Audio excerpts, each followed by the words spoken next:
Thank you. Thank you so much. Thank you so much. You know, tonight's show is about the American educational system. We've heard all the stories about how the public school system is getting worse. There never seem to be enough books, hot lunches, or guns to go around. And now teachers are getting fired for just trying to do their job. When I first saw this woman's story on Oprah, I was outraged. As I watched her on Jenny Jones, Montel, and Geraldo, it didn't get any easier.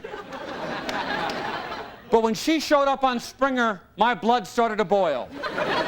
So tonight, for the first time on my show, she'll tell her exclusive story again.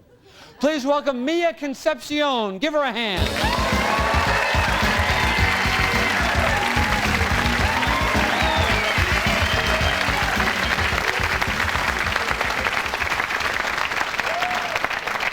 Welcome to the show, Mia, and may I just say, Mamma Mia, you some spicy meatball. Thank you, Dick. It's a pleasure to be here. Okay, Mia, now you are a sex education teacher, it says here, at Frank Sinatra Junior High School. That's right, Dick. So are you still teaching sex ed classes there at the school? No, Dick, I was dismissed because I tried to update a sex education curriculum that was over 30 years old. Well, what was wrong with the old system of show but don't tell? Dick, every day kids are exposed to sex in advertising, in the movies, and on TV, but it's all make-believe. I thought kids needed a little reality check. But Mia, what's the biggest misconception kids have about sex? Believe it or not, the biggest misconception is, where do babies come from? Well, that's easy. The stork. I'm joking, folks, of course, because everybody knows that babies grow in mommy's stomach. But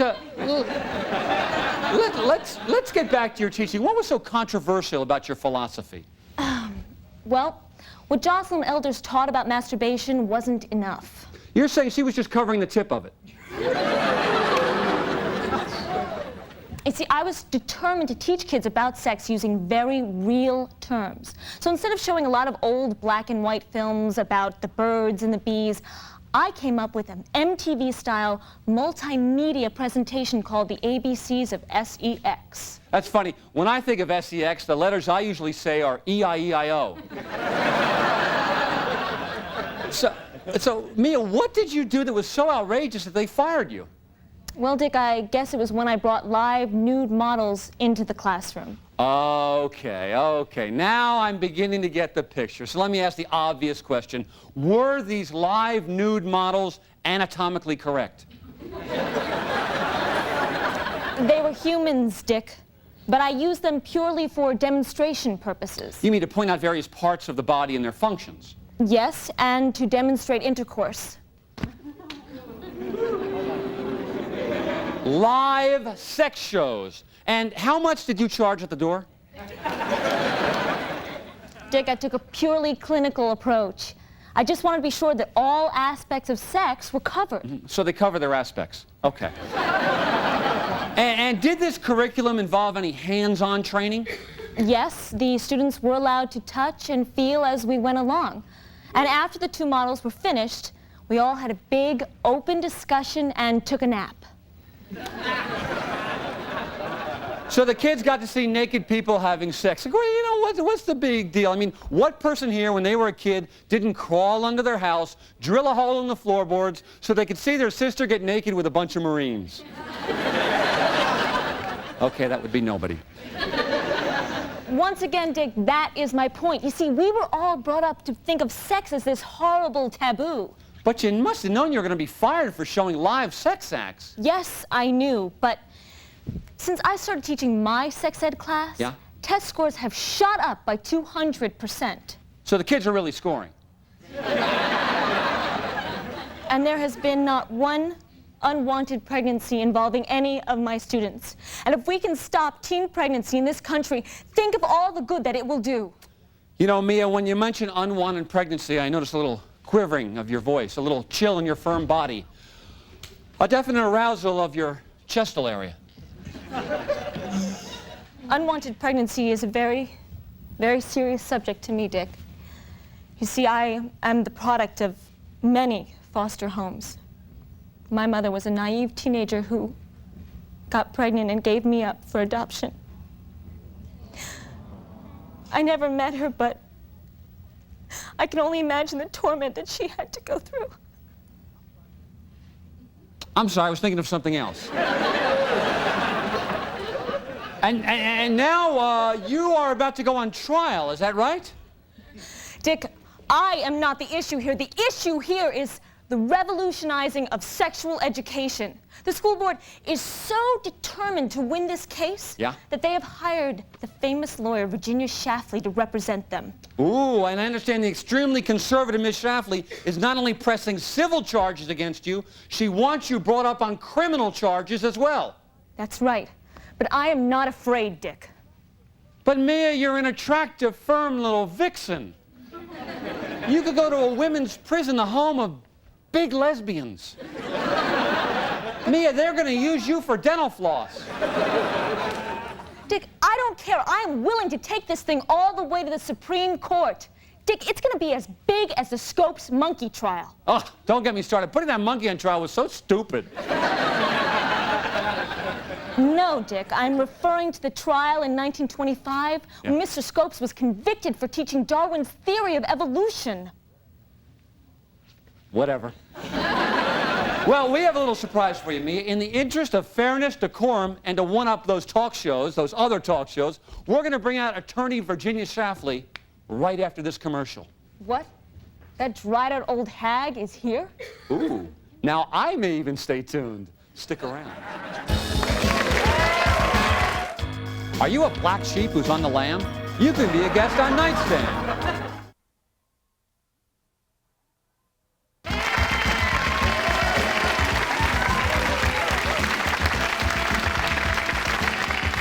Thank you so much. We're back with Mia Concepcion, a sex education teacher who tried to update the system and got a big F. Now we're going to meet the ultra-conservative lady lawyer who's leading the assault against Mia. She thinks sex is a four-letter word. Please welcome Ms. Virginia Schlafly.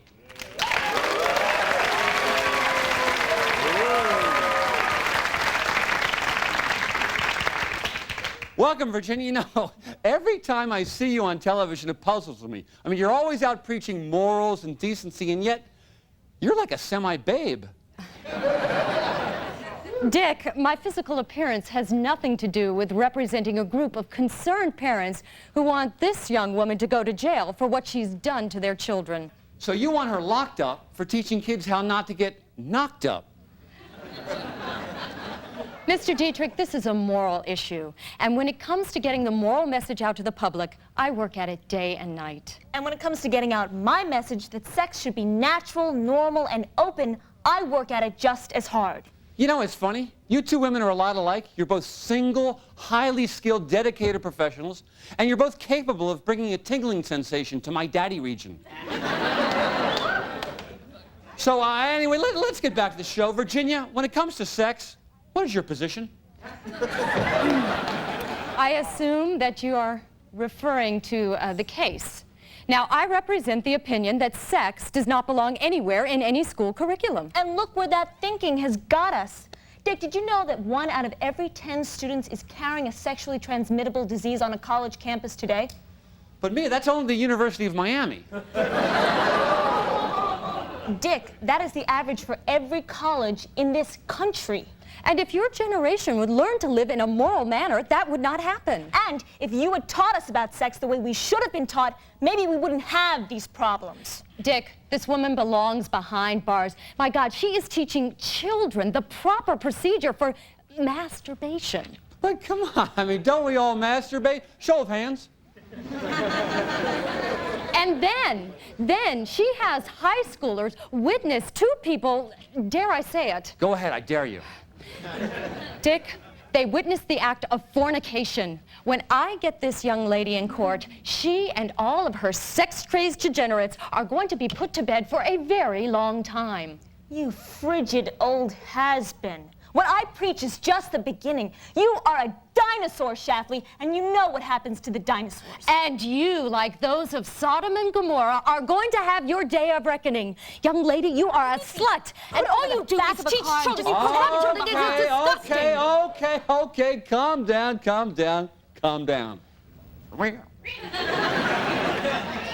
You both make good points. But Virginia, I gotta ask you, do you have some sort of personal agenda here? Not a chance, Dietrich. I am just the voice of a disgruntled America who is tired of this smut and who refuses to have it taught, much less demonstrated in our schools. Little does she know, Dick, that sex will be used as a device to teach other subjects in the future. Sex and other subjects. Terrific. Hey, I agree. Just think in math class, you could answer questions like, if Johnny left New York at 1 o'clock and Kathy left LA at 10 o'clock, what time would they have sex in Chicago?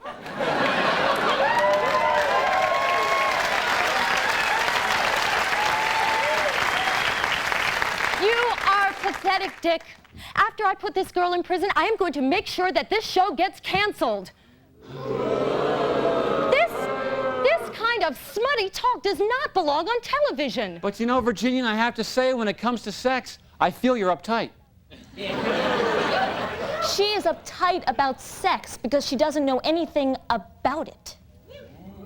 Look, I know all there is that I need to know. And if you're insinuating that I'm a prude, I am not. Well, would you be willing to back that statement up with a little test? Why should I do that? Because if you don't, the audience will think you're a prude. Right, audience? All right. Okay, fine. I'll take the test. And it will show this young woman that the best sex education is no education. All righty then. When we come back, we'll meet an expert in the field of sexual education, and he'll let us know how Virginia stacks up. Stay tuned.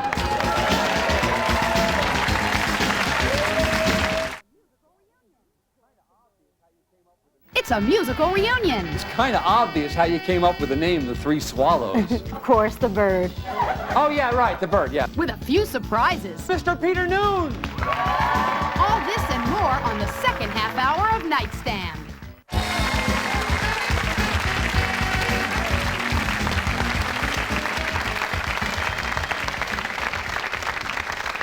Thank you.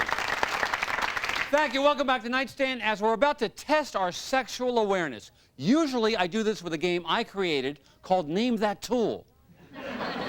But tonight we have an honest-to-God expert. He's known as the stepfather of sex education. He's a professor at the University of California at Pittsburgh. There he lectures in genital studies. And he's also the author of this book entitled Putting It In. Oh, geez, I'm sorry. Putting It in Perspective. That's a better title. Please welcome Professor Edward Burns.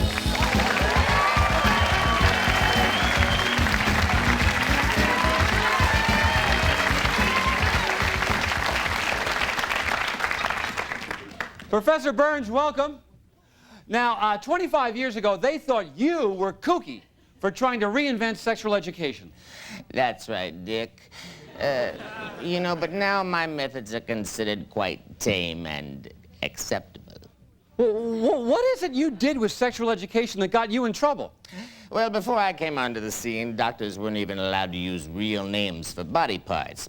Instead, we had to refer to genitalia with names like wee-wee, dingy, Dr. Johnson, wiener, and the much overused down there. You forgot my favorites, Willy Doodle and Snagglepuss. I'm not familiar with those. Anyway, my literature and sex education courses were the first to use the proper names penis and vagina. Oh, my Lord, Dick, you have sunk to your lowest depths. Just what on earth do you have in mind? Dick, even I have to agree. What on earth do you have in mind? Trust me, Mia, it's all gonna work out in the end. So, Professor Burns, what do you think of Mia's technique so far? Well, from what I've heard, she's doing a splendid job. Oh, please. Then you're as perverted as she is. Well, she's getting good results. You can't argue with that. Thank you, Professor. Can we just get on with the test? Well, it's my professional opinion that Miss Schlafly here is frightened by the idea of teaching sex in our schools. Frightened? What do you mean by that? I mean that sometimes people are frightened by what they don't know enough about. And in the case of Miss Schlafly, she may need to learn more about the relationship between the penis and the vagina. I know how things work, and I learned about it at home, where we all should. But Miss Schlafly, let me ask you, you're a single woman. Have you ever had premarital sex? No. Really? Never once did a handsome matador take center stage in your bull ring? No. Never in history did a manly spelunker plumb the depths of your sugar cave? No. And are you willing to testify to that in a court of law? What the hell is this leading up to? And since you're not married, I'm also assuming that your womb is barren, that it's a lifeless desert, incapable of sprouting a baby. Dietrich, I am going to sue you for every nickel you are worth. Are you willing to testify to that in a court of law? What is all this stuff about testifying in court? Have you ever carried one of those fetus things in your baby's stomach? No. The answer is no. Then I call to the stand Mr. Floyd Ford. Stand for us, please. Dick, what is all this building to? Trust me, Mia, we are going to have a multiple climax in this show. Mr. Ford, you are with County Services. Do you recognize anybody here in this courtroom? Only by name. I have an adoption form with a name on it dated May 1st, 1973. And would you read the top two sentences aloud for the jury, please? What jury? Name of child, unknown. Name of mother, Virginia Schlafly.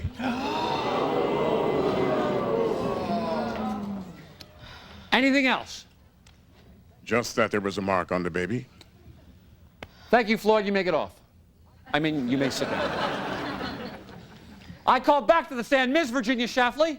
Ms. Schlafly, once again, I repeat the question. Did you or did you not ever carry one of those fetus things inside of you? You have no right to ask me these questions. Come on, Virginia. Don't make me wait. Virginia, Virginia, Virginia, Virginia, Virginia, Virginia, Virginia,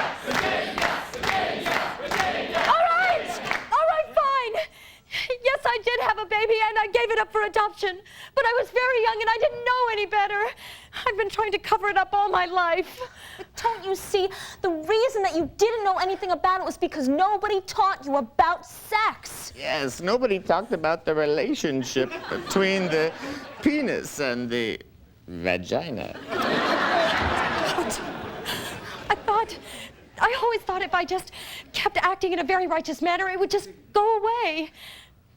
I'm such a fraud. Okay. It's been an emotional moment. Let's everybody take their seats. Come on, take their seats. Okay. Now, Virginia, I'm sorry I had to do that, but I have to ask you one more question. Do you remember anything about the baby you gave up for adoption? Dick, you can't ask her that. Well, I already did, so it's probably too late. No, it's okay. I remember that she had a little birthmark just above her... Snagglepuss? Vagina? No, her navel. The birthmark was in the shape of the state of Florida. Oh my God, it can't be. Yes, it can, Mia Concepcion. Stand and reveal thyself. Well, Virginia, if that's not the state of Florida, then you can kiss my Tallahassee. You're my mother. Oh my God, you're my daughter! My daughter! Give him a hand, folks.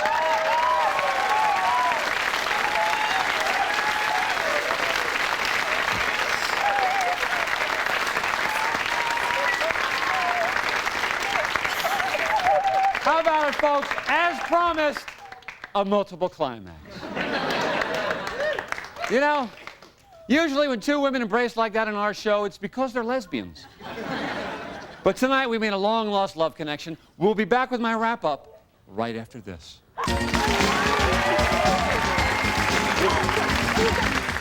If you're a black man trapped in Brian Gumbel's body, you can be a guest on Nightstand. Give us a call.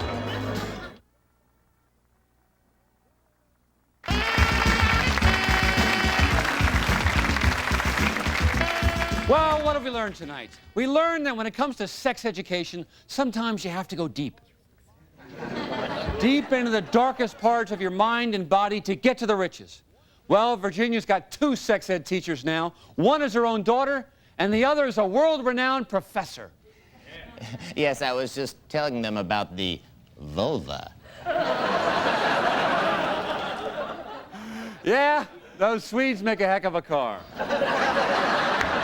Anyway, I think we proved a point tonight, and that is we've got to have sex taught in our classrooms. So kids, listen to your teacher, read your books, and start boning up. For now, I'm Dick Dietrich. That was a whole lot of fun, but it isn't over yet. We've got a whole new show coming right up.